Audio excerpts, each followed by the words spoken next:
वो मौलाना भूल गया कि शासन किसका है।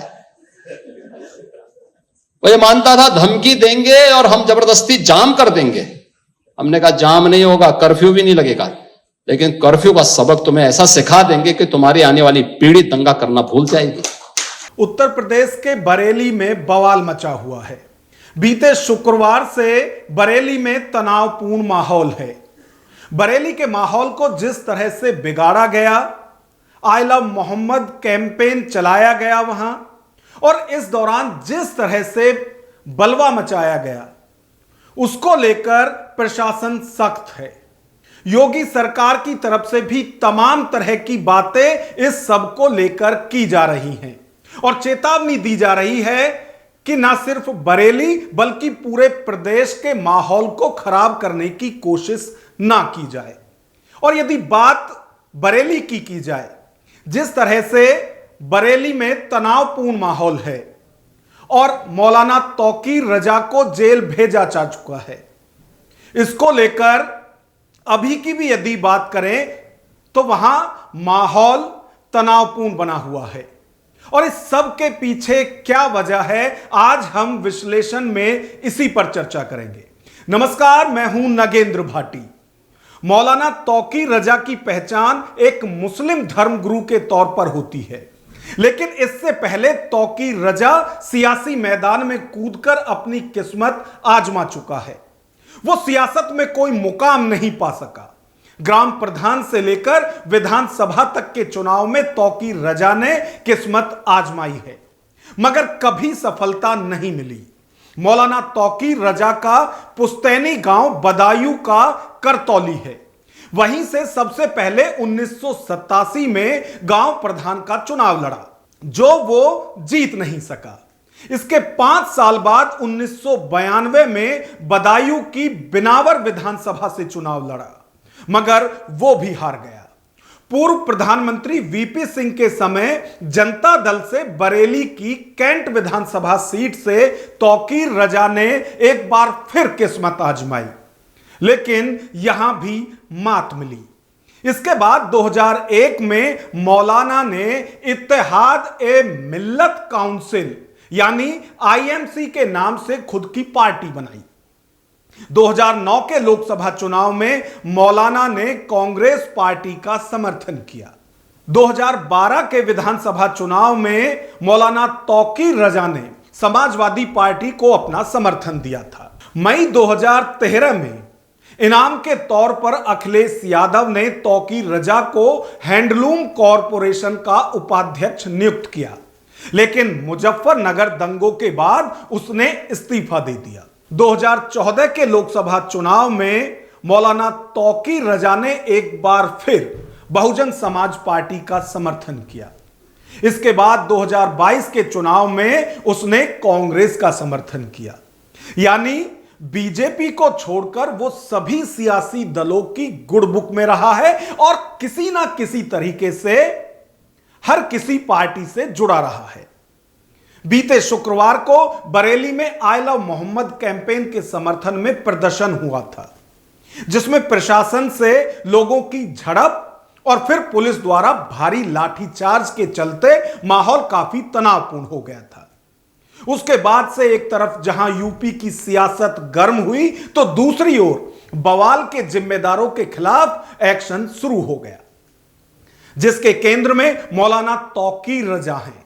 दरअसल बरेली पुलिस ने इत्तेहाद ए मिल्लत काउंसिल के अध्यक्ष मौलाना तौकीर रजा को हिंसा की कथित प्लानिंग करने के मामले में गिरफ्तार किया, जिसके बाद कोर्ट ने उसे 14 दिन की न्यायिक हिरासत में भेज दिया। तौकीर रजा का नाम पिछले कुछ सालों में कई विवादों से जुड़ा रहा है। शुक्रवार की हिंसा से जुड़े 10 में से 7 मामलों में बरेली पुलिस ने उस पर अपने भाषणों के जरिए मुस्लिम समुदाय को भड़काने की कथित कोशिश समेत कई अन्य आरोपों में मामला दर्ज किया है। यह दूसरी बार है जब उसे गिरफ्तार कर जेल भेजा गया है। इससे पहले साल 2010 में मायावती के नेतृत्व वाली बसपा सरकार के कार्यकाल के दौरान बरेली पुलिस ने उसे ईद मिलादुन्नबी के जुलूस के दौरान भीड़ को हिंसा के लिए उकसाने के आरोप में गिरफ्तार किया था।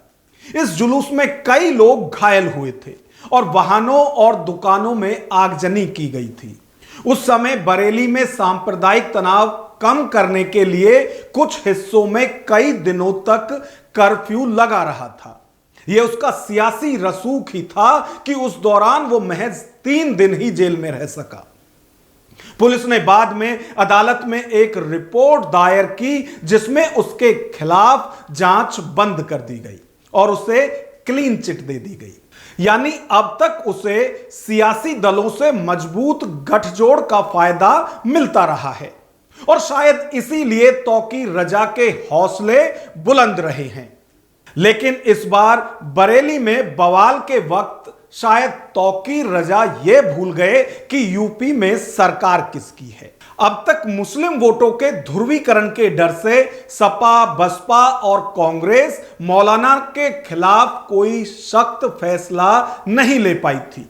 लेकिन सीएम योगी के कड़े तेवर मौलाना को सलाखों के पीछे भेज चुके हैं और अब उस पर कानूनी शिकंजा कसा जा रहा है। लेकिन अब दंगाइयों के खिलाफ योगी के तीखे तेवर का विरोध पार्टी में भी होना शुरू हो गया है। यानी अब बीजेपी में भी उनके फैसलों को लेकर सवाल उठने लगे हैं। पार्टी के भीतर भी विरोधी पार्टियों का जैसा विरोध शुरू हो गया है। उत्तर प्रदेश के बरेली और कानपुर जैसे शहरों में आई लव मोहम्मद के पोस्टर लेकर सड़कों पर उतरने वाली भीड़ के खिलाफ योगी सरकार की सख्ती पर भाजपा के अंदर ही आवाज उठी है। जम्मू कश्मीर के भाजपा नेता जहांजैब सिरवाल ने योगी सरकार के एक्शन पर ऐतराज जताया है और कहा कि यह मोदी के सबका साथ सबका विकास नारे के विपरीत है। उन्होंने कहा कि राज्य सरकार की पुलिस जिस तरह एक्शन ले रही है वो बदले की कार्रवाई जैसा लगता है। इससे मुसलमानों का भरोसा भाजपा सरकार पर कम हुआ है। उन्होंने कहा कि यदि इसमें सुधार नहीं किया गया तो मेरे पास इस्तीफा देने के अलावा कोई और विकल्प नहीं बचेगा।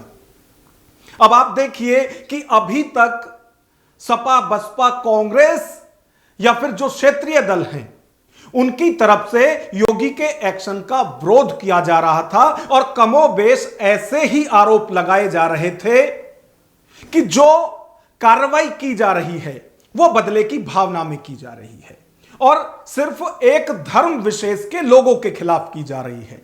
और अब ऐसे ही सवाल खुद भाजपा में भी उठने लगे हैं।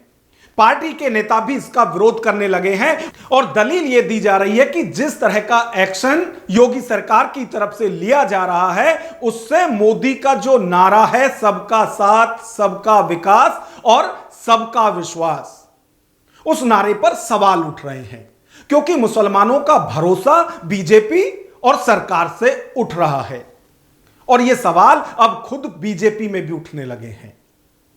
इस सबसे अलग हम आपकी राय जानना चाहते हैं कि जिस तरह से खुद सूबे के मुखिया योगी आदित्यनाथ की तरफ से भी कई बार बरेली बवाल के बाद कई बार मुसलमानों को चेतावनी दी गई है और इसमें तमाम तरह की बातें की गई हैं कि जो अब तक होता आया है या जो अब तक चलता आया है उसे अब चलता कर दिया जाए क्योंकि अब सूबे में योगी की सरकार है और यहां दंगा और बलवा फैलाने वालों के लिए कोई जगह नहीं है, उन पर तुरंत एक्शन होगा।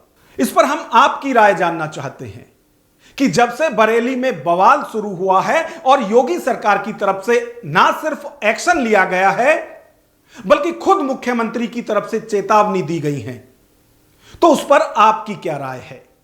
अपनी राय हमें कमेंट बॉक्स में जरूर बताएं। नमस्कार।